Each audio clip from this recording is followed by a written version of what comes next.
দুই মেরুর দুই প্রান্তে থাকা দুটি মানুষ। একজন চায় বিয়ে করেই বাচ্চা নিয়ে নিতে, আর একজন বিয়ে করলেও কখনোই বাচ্চা চায় না। সে মনে করে বাচ্চা জন্ম দিয়ে পপুলেশন বৃদ্ধি করা উচিত না। অবশেষে এই দুটি মানুষের সাথে কি হয় চলুন সেটা দেখে নেওয়া যাক। মুভির শুরুতেই একটা মেয়েকে দেখা যায় যার নাম শ্রেয়া। সে তার বাবার সাথে খাবার খাচ্ছিল। শ্রেয়া একটা আর্কিটেক্ট। শ্রেয়া কারান নামের একটা ছেলের সাথে 4 বছর ধরে রিলেশনে আছে। খুব তাড়াতাড়ি ওদের বিয়ে হতে চলেছে। কিন্তু এখন শ্রেয়া ও কারান রেজিস্ট্রি ম্যারেজ করতে চলেছে, বাড়ির কাউকে না জানিয়ে। শ্রেয়া কারানকে বলে, বিয়ে করেই কিন্তু আমরা বাচ্চা নিয়ে নেব, আর আমার পিসিওডিও আছে। কারণ বলে, আমি তো এখনই রেডি আছি। এদিকে সিদ্ধার্থ মনে করে পপুলেশন পৃথিবীতে অলরেডি অনেক বেড়ে গেছে। নতুন করে বাচ্চা জন্ম দিয়ে আর পপুলেশন বাড়ানোর কোনো মানেই হয় না।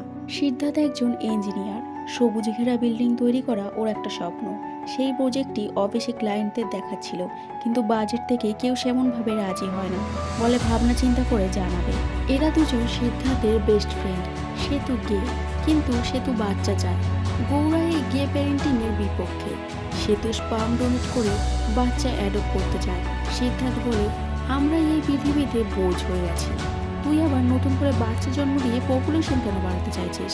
সেতু বলে, কার সেই ভাবনা চিন্তাটা তোর বাবা মাও ভাবতো। সেদিন যখন ক্লায়েন্টরা চলে যায়, সিদ্ধার্থ স্ট্রেস রিলিফ করার জন্য বন্ধুদের কাছে চলে যায়। সেতু ও গৌরা স্পাম ব্যাংকের সামনে সিদ্ধার্থের জন্য অপেক্ষা করছিল। সিদ্ধার্থ আসলে কোনো রকমভাবে সিদ্ধার্থকে রাজি করায় স্পাম ডোনেট করার জন্য। অবশেষে সিদ্ধার্থ রাজি হয়ে বলে, আমরা যা করার সবসময় তিনজনা তো একসাথেই করেছি, তাহলে আজকে চল স্পাম ফ্রিজ করেই দিই। ফর্ম ফিল আপ করার সময় সিদ্ধার্থ ওর নাম ও ঠিকানা ভুল দেয়। সিস্টার জিজ্ঞেস করে, এটা কেমন নাম তোমার? জেমস পনপনাপন।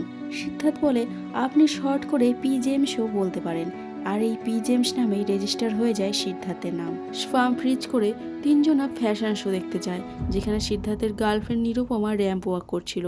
শো শেষ হয়ে গেলে নিরুপমা এসে বলে, নেক্সট মান্থ প্যারিসে ফ্যাশন শো এর জন্য ওকে সিলেক্ট করা হয়েছে। আর এটা নিরুপমার স্বপ্নও ছিল। কিছুদিনের মধ্যে সিদ্ধার্থ ও নিরুপমার এঙ্গেজমেন্ট হতে চলেছে। কথা বলতে বলতে সেতু বলে দেয় সিদ্ধার্থ আজকে স্পাম ফ্রিজ করেছে। এটা শুনে নিরুপমা সিদ্ধার্থকে নিয়ে যায় আলাদাভাবে কথা বলার জন্য। নিরুপমা বলে, তুমি তো বাচ্চা চাও না, তাহলে স্পাম ফ্রিজ কেন করলে? বিয়ের পর যদি আমি বাচ্চার কথা বলি তাহলে রাজি হবে তো? সিদ্ধার্থ বলে, আমি স্পাম ফ্রিজ করলেও এখনও বলবো আমি বাচ্চা চাই না। এই নিয়ে কিছুক্ষণ দুজনের মধ্যে তর্ক হয়, আর রাগ করে নিরুপমা চলে যায় সেখান থেকে। ওদিকে শ্রেয়া ও কারণও কোর্ট ম্যারেজ করে। সিদ্ধার্থের এঙ্গেজমেন্টের দিনও চলে আসে, কিন্তু নিরুপমা আসতে দেরি হচ্ছিল। সিদ্ধার্থের বাবা এসে বলে, ওদের গাড়ি রাস্তায় ব্রেকডাউন হয়ে গেছে। সিদ্ধার্থ বলে, তাহলে ফোনটা কেন তুলছে না? একটা মেসেজ করেও তো বলতে পারে। পার্টি থেকে সব লোক চলে যায়। অনেক রাতেই নিরুপমার বাবা মা এসে বলে নিরু আসেনি, আর সিদ্ধার্থকে একটা চিঠি দেয়, যেটা লেখা ছিল, সিদ্ধার্থ, তুমি তোমার বিয়ের চিন্তা পাল্টে দাও। আমি ভেবেছিলাম তুমি বাচ্চার জন্য হ্যাঁ বলবে, কিন্তু সেদিন রিয়েলাইজ করলাম আমাদের দুজনের ভাবনা চিন্তা একদমই আলাদা। ওদিকে সেও কারণকে সারপ্রাইজ দেওয়ার জন্য কারণের ফ্ল্যাটে যায়, কিন্তু সেখানে সারপ্রাইজ দিতে গিয়ে শ্রেয়া নিজেই সারপ্রাইজ হয়ে যায়। শ্রেয়াকে কারণ বলে, তুমি যেমনটা ভাবছো সেটা না। ও জব ইন্টারভিউর জন্য আমার কাছে আসে, আর আমাদের ওয়েডিং সেলিব্রেশনের জন্য একটা ওয়াইন বোতল ওপেন করলে দুজনাই ড্রাঙ্ক হয়ে এমনটা হয়ে যায়। শ্রেয়ার আগে ওর আনা ওয়াইন বোতলটা কারণের দিকে ছুঁড়ে মারে, আর সেখান থেকে চলে যায়। বাড়ি গিয়ে বিয়ে করবে না বলে মায়ের সাথে ঝগড়া করে ঘরে নিজেকে লক করে নেয়। রুমের ভেতর নেশা করতে থাকে। শ্রেয়ার বান্ধবী বলে, পৃথিবীতে কি আর কোনো ছেলে নেই? শ্রেয়ার মাসি বলে, ভালো হয়েছে বিয়ের আগেই জানা গেছে, বিয়ের পর জানলে না জানি কি হতো। শ্রেয়া আর ওর বান্ধবী দুজনের দিকে তাকায়, কারণ ওদের বিয়ে তো হয়েই গেছে। ওদিকে সিদ্ধার্থ এখন ওয়ান নাইট স্ট্যান্ড করে বেড়ায়। শ্রেয়া একটা কাজিনের মেয়ের নামকরণে যায়, সেখানে শ্রেয়ার মাকে সবাই অনেক কথা শোনায়। তাই শ্রেয়ার মা শ্রেয়াকে এসে বলে, একটা ভালো ছেলে আছে, বিয়ে করে এমন একটা বাচ্চা জন্ম দিয়ে দে, পরিবারের সম্মান বাঁচিয়ে নে। শ্রেয়ার বাচ্চার খুব শখ ছিল, তাই বান্ধবীর সাথে আলোচনা করে বলে, সবাই বিয়ে কেন করে? শুধু কি বাচ্চা জন্ম দেওয়ার জন্য? কিন্তু তার জন্য ছেলে কেন দরকার? বাচ্চা তো এমনিও জন্ম দেওয়া যায়। শ্রেয়া কারণকে ডেকে বলে ও একটা হেল্প চায়, আর কারণকে নিয়ে হসপিটালে চলে যায়। শ্রেয়া বলে, ওদের ফিজিক্যাল লাইফ খুব ভালো, তাও ওর বাচ্চা হচ্ছে না। এদিকে ওর পিসিডিও আছে। ডক্টর টেস্ট টিউব বেবির কথা বলে। আসলে শ্রেয়াও তো এটাই চাইছিল। এর মধ্যেও কারণ শ্রেয়ার কাছে অনেকবার সরি বলে, কিন্তু শ্রেয়া মানে না। শ্রেয়া ডক্টরকে বলে, ডক্টর আপনি কার স্পাম ব্যবহার করবেন, আমি কি তার ডিটেলস জানতে পারি? ডক্টর জানায় এগুলি সিক্রেট কোর্সেস, এর ব্যাপারে কাউকে কিছু জানাতে পারবো না আমরা। সিদ্ধার্থ তখন ব্রেকআপের কষ্টে নেশা করছিল। তখনই সিদ্ধার্থের কাছে স্পাম ব্যাংক থেকে ফোন আসে। বলে, স্যার আপনি কি পিজেমস বলছেন? আসলে আমরা ভুল করে আপনার স্পাম রিলিভ করে দিয়েছি, আপনি কি আবার স্পাম ফ্রিজ করতে আসতে পারবেন? কিন্তু নেশায় থাকা সিদ্ধার্থ এই কথাটির দিকে ধ্যানই দেয় না। ওদিকে শ্রেয়ার টেস্ট টিউব বেবির প্রসিজারও কমপ্লিট হয়ে যায়। 1 মাস পর শ্রেয়া মেডিকেল শপ থেকে প্রেগনেন্সি কিট এনে টেস্ট করলে রেজাল্ট পজিটিভ আসে। শ্রেয়া খুবই খুশি হয়, আর প্রথম 2 মাস কাউকে কিছুই বলে না। যখন প্রেগনেন্সি সিমটম বেশি বেশি দেখা দেয়, তখন শ্রেয়া ওর বাবা মাকে জানায় যে ও প্রেগনেন্ট। শ্রেয়ার মা ভাবে এটা কারণের বাচ্চা, কিন্তু শ্রেয়া বলে আমি স্পার্ম ডোনারের দ্বারা প্রেগনেন্ট হয়েছি, কারণ আমার বাচ্চা নেওয়ার খুব ইচ্ছে ছিল। শ্রেয়ার মা শ্রেয়াকে একটা চড় মারে, আর শ্রেয়ার বাবাকে বলে এই বাড়িতে নয়তো আমি থাকবো, নয়তো ও থাকবে। শ্রেয়া বাড়ি ছেড়ে দেয়, ফ্ল্যাটে গিয়ে ওঠে। কিছুদিন পর শ্রেয়ার সাথে থাকার জন্য ওর মাসিও চলে আসে ওর কাছে। একদিন শ্রেয়া টিভিতে নিউজ দেখছিল, তখনই একটা সিরিয়াল কিলারের নিউজ সামনে আসে, যে কিনা আবার স্পার্ম ডোনারও ছিল। নিউজটা দেখে শ্রেয়া খুবই ভয় পেয়ে যায়, আর বান্ধবীর কাছ থেকে লুকিয়ে জানতে চায় ওর স্পার্ম ডোনারের নাম ও ঠিকানা। সেটা ছিল পি জেমস, ঠিকানা ব্যাঙ্গালোর। শ্রেয়া ভাবে অফিসের প্রজেক্টের জন্য ব্যাঙ্গালোর যখন যাচ্ছি তখন ডোনারের সাথে দেখা করেই ফিরবে। প্রজেক্ট মার্কেটিংয়ের দিন সিদ্ধার্থ শ্রেয়ার লেকচার শুনে ইমপ্রেস হয়ে যায়, আর শ্রেয়াকেও ভালো লেগে যায়। শ্রেয়া কিন্তু সিদ্ধার্থকে নোটিশ করে না। সিদ্ধার্থ বারে বসে বন্ধুদের সাথে শ্রেয়ার কথাই বলছিল। ওদিকে শ্রেয়া প্রিজেমসের অ্যাড্রেস ধরে খুঁজতে খুঁজতে একটা বারে এসে পৌঁছায়। শ্রেয়া বুঝতে পারে এই ঠিকানাটা ভুল দেওয়া আছে, ডোনার মিথ্যে নাম ও ঠিকানা দিয়ে ফর্ম ফিল আপ করেছে। শ্রেয়া বারের ভেতর ঢুকে যায় কিছু খাওয়ার জন্য। সিদ্ধার্থ তখনই শ্রেয়াকে দেখে, আর তাড়াতাড়ি শ্রেয়ার কাছে গিয়ে কথা বলে। সিদ্ধার্থ শ্রেয়াকে বলে শ্রেয়া ওদের সাথে জয়েন হতে পারে। শ্রেয়া বলে এখনই ওর ফ্লাইট আছে, ওকে চলে যেতে হবে, কিন্তু কিছুক্ষণ পর ফোনে নোটিফিকেশান আছে ফ্লাইটটা একটু ডিলে আছে। তাই শ্রেয়া চলে যায় সিদ্ধার্থের সাথে গল্প করতে। সিদ্ধার্থ শ্রেয়াকে ওদের বাড়ি নিয়ে যায়। সেখানে গিয়ে ওরা খুব মজা করে। খাওয়া দাওয়া করে শ্রেয়া ছাদে দাঁড়িয়ে ছিল। সিদ্ধার্থ এসে শ্রেয়াকে জিজ্ঞেস করে ও সিঙ্গেল কিনা। শ্রেয়া বলে হ্যাঁ। শ্রেয়া জিজ্ঞেস করলে সিদ্ধার্থ বলে এঙ্গেজমেন্টের দিন সে আসেনি। শ্রেয়া কারণ জিজ্ঞেস করে সিদ্ধার্থ বলে আসলে ও বাচ্চা চাইছিল, আর আমি বাচ্চা চাই না। কথাটা শুনে শ্রেয়ার মন ভেঙে যায়, কারণ এতক্ষণে শ্রেয়ারও সিদ্ধার্থকে ভালো লেগে গেছিল। শ্রেয়া আর কোনো কথা না বাড়িয়ে সিদ্ধার্থকে এয়ারপোর্টে দিয়ে আসার কথা বলে। যাওয়ার সময় শ্রেয়া বারবার বলে যেন ওর বাচ্চাটা ছেলে না হয়, কিন্তু শ্রেয়ার ছেলেই হয়। তারপর 8 বছর কেটে যায়। শ্রেয়া যেই কোম্পানিতে কাজ করছিল সেই কোম্পানি ও আরও কিছু কোম্পানি মিলে একটা প্রজেক্ট কম্পিটিশন হতে চলেছিল। শ্রেয়ার বস বলে যদি তুমি প্রজেক্টটা কোম্পানিকে দিতে পারো তাহলে তোমাকে কোম্পানির পার্টনার বানিয়ে দেবো। শ্রেয়াও বেশ কনফিডেন্স নিয়ে বলে তাহলে ধরে নাও প্রজেক্টটা আমাদেরই হবে। ওদিকে শ্রেয়ার ছেলে পার্থিবকে কেউ ওর বাবার কথা জিজ্ঞেস করলে বলে বাবা পাকিস্তানের সাথে যুদ্ধ করতে গিয়ে মারা গেছে, উনি একজন আর্মি ছিল। এদিকে সিদ্ধার্থ ওই একই প্রজেক্টে কাজ করার জন্যই চেন্নাই আসে। এসে শ্রেয়ার ফ্ল্যাটেই ওঠে। সিদ্ধার্থ আসার মাত্রই পার্থিবের একটা ফুটবল সিদ্ধার্থের মাথায় লাগে। পার্থিবকে সরি বলতে বললে ও সরি বলে না, সেজন্য সিদ্ধার্থ ওর বলটা কিক করে হারিয়ে ফেলে। পার্থিব ওর দাদুকে ফোন করে বলে দাদু তুমি কি আমাকে একটা ফুটবল কিনে দিতে পারো? যদি ফুটবল কিনে না দাও তাহলে ওকে কেউ আর খেলতে নেবে না। কথাটা শ্রেয়া শুনতে পেয়ে যায় আর জিজ্ঞেস করে কে বল ফেলে দিয়েছে। পার্থিব পরের দিন ওর মাকে মাঠে নিয়ে যায় সিদ্ধার্থকে বকার জন্য। পরদিন সিদ্ধার্থ পার্থিবকে এসে বলে তুমি খেলছো না নাকি টিমে নেয়নি? তখনই ওখানে শ্রেয়া চলে আসে। শ্রেয়া ও সিদ্ধার্থ একে অপরকে দেখে অবাক হয়ে যায়, দুজনা গল্প করে। পরদিন প্রজেক্ট মিটিংয়ে শ্রেয়া ও সিদ্ধার্থ একে অপরকে দেখে ভাবতে পারেনি ওরা দুজনে একে অপরের কম্পিটিটর।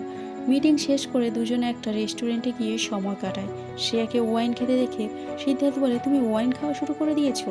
শ্রেয়া বলে যখন সে ব্যাঙ্গালোর গেছিল তখন ও প্রেগনেন্ট ছিল। পার্থিব স্কুলে একটা বাচ্চার সাথে মারামারি করে। রাত্রিবেলা শ্রেয়া পার্থিবকে জিজ্ঞেস করে ও এমনটা কেন করে। পার্থিব ওর বাবার কথা জিজ্ঞেস করে বলে সবার বাবা আছে, আমার বাবা কোথায়? টেস্ট টিউব বেবি মানে কি মা? শ্রেয়া বলে তুমি সুপার হিরো, যারা সুপার হিরো তারাও তোমার মতো স্পেশাল টেস্ট টিউব বেবি। পরদিন শ্রেয়া অফিস থেকে ফিরে পার্থিবকে দেখতে পায় না। সব জায়গায় খোঁজাখুঁজির পরও পায় না। লাস্টে সিদ্ধার্থের কাছে যায়। সিদ্ধার্থ পুলিশ কমপ্লেন করে। পুলিশ শ্রেয়ার কাছ থেকে সবকিছু জেনে পার্থিবকে খুঁজে নিয়ে আসবে বলে চলে যায়। অনেক রাত্রে সিদ্ধার্থ পার্থিবকে সাথে করে নিয়ে আসে। বলে পার্থিব রেল স্টেশনে বসেছিল, ব্যাঙ্গালোর যাওয়ার ট্রেনের জন্য অপেক্ষা করছিল। পার্থিব শ্রেয়াকে বলে, আমি তোমাদের বলতে শুনেছি আমার বাবা ব্যাঙ্গালোরে আছে। শ্রেয়া কিছু বলে না। পরদিন সিদ্ধার্থ পার্থিবকে একটা ফুটবল কিনে দেয় আর ফুটবল খেলাও শেখায়। একদিন শ্রেয়াকে একা বসে থাকতে দেখে সিদ্ধার্থ এসে শ্রেয়ার কাছে বসে। শ্রেয়া পার্থিবের কথা বলে যে ও একটা টেস্ট টিউব বেবি, 8 বছর আগে স্পার্ম ডোনারের সাহায্যে প্রেগনেন্ট হয়। ওর এখনও অবধি বিয়ে হয়নি। কিছুদিন পর প্রজেক্টের জন্য শ্রেয়া ব্যাঙ্গালোর যাচ্ছিল। যাওয়ার সময় দেখে ওর মাসির খুব জ্বর হয়েছে, তাই যাওয়া ক্যান্সেল করে দেয়। কিন্তু ওর মাসি বারবার যাওয়ার কথা বলে। তখনই সেখানে সিদ্ধার্থ আসে, বলে সেও প্রজেক্টের জন্য ড্রাইভ করে ব্যাঙ্গালোর যাবে, চাইলে শ্রেয়া পার্থিবকে নিয়ে যেতে পারে। তিনজনে মিলে অনেক আনন্দ করতে করতে ব্যাঙ্গালোর পৌঁছায় সিদ্ধার্থের বাড়ি। পার্থিবের সাথে সিদ্ধার্থের বাবা ফুটবল খেলে আর শ্রেয়াকে বলে আমাদের ফ্যামিলির সবাইও ফুটবল খেলতে খুব পারদর্শী ছিল।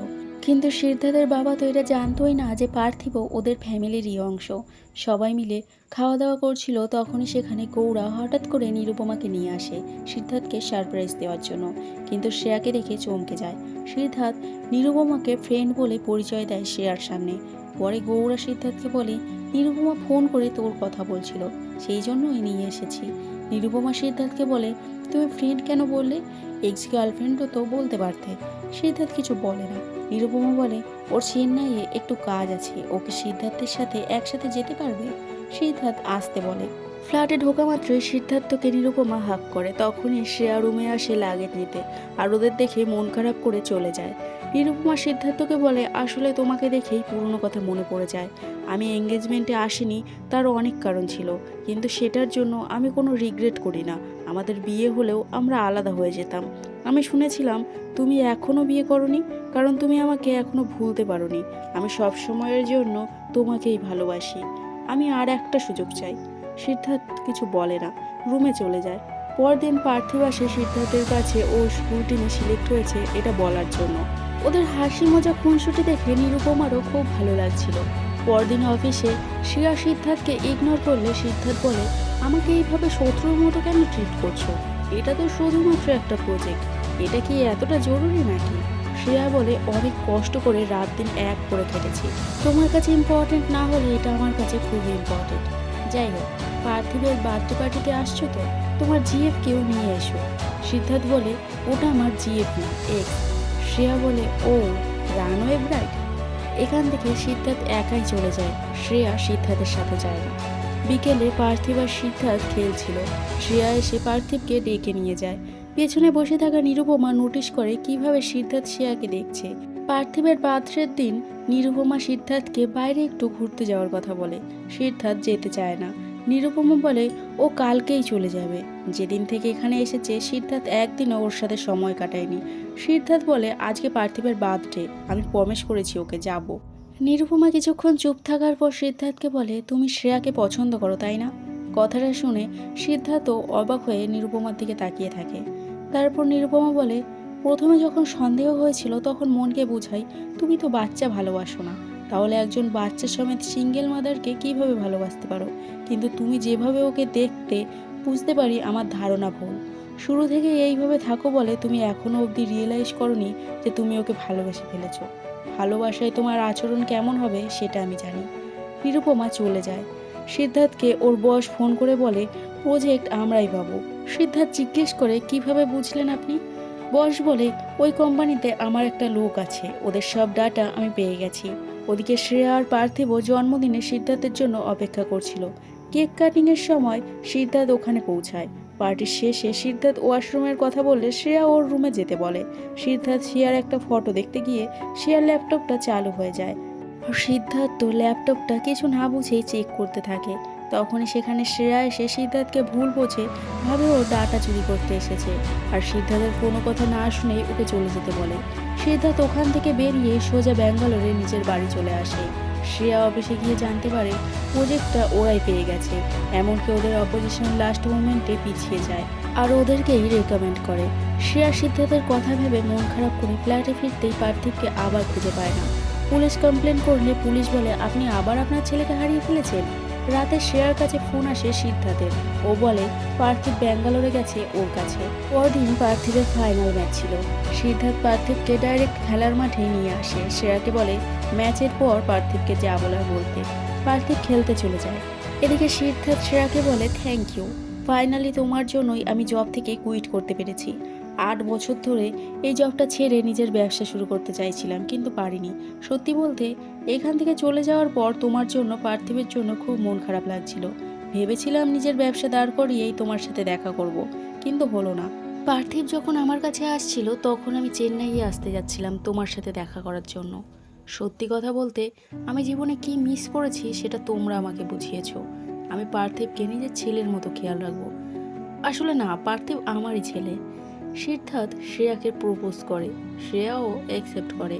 ওদিকে পার্থিব ফুটবল ম্যাচ জিতে যায়। কিছুদিন পর সবাই মিলে সিদ্ধার্থের বন্ধু সেতুর এঙ্গেজমেন্টে যায়। ওখানেই এঙ্গেজমেন্টের পর 3 বন্ধু মিলে স্পাম ডোনেটের কথা আলোচনা করছিল। সেতু বলে আমরা যে স্পাম ডোনেট করেছিলাম সেটা ভুল করে ওরা রিলিভ করে দেয়, আমি আবার গিয়ে স্পাম ডোনেট করে আসি। সিদ্ধার্থ বলে এটা ওরা কিভাবে করতে পারে। গৌরা বলে তুই যেই পেন ড্রাইভ নিয়ে পালিয়ে এসেছিলি নিশ্চয়ই সেই রাগে করেছে। আর তুই কি নাম দিয়েছিলি? B James. এই সময় শ্রেয়া চলে আসে আর কথাটা শুনে ফেলে, কিন্তু কাউকে কিছুই বলে না। মুভিটাও এখানেই শেষ হয়ে যায়।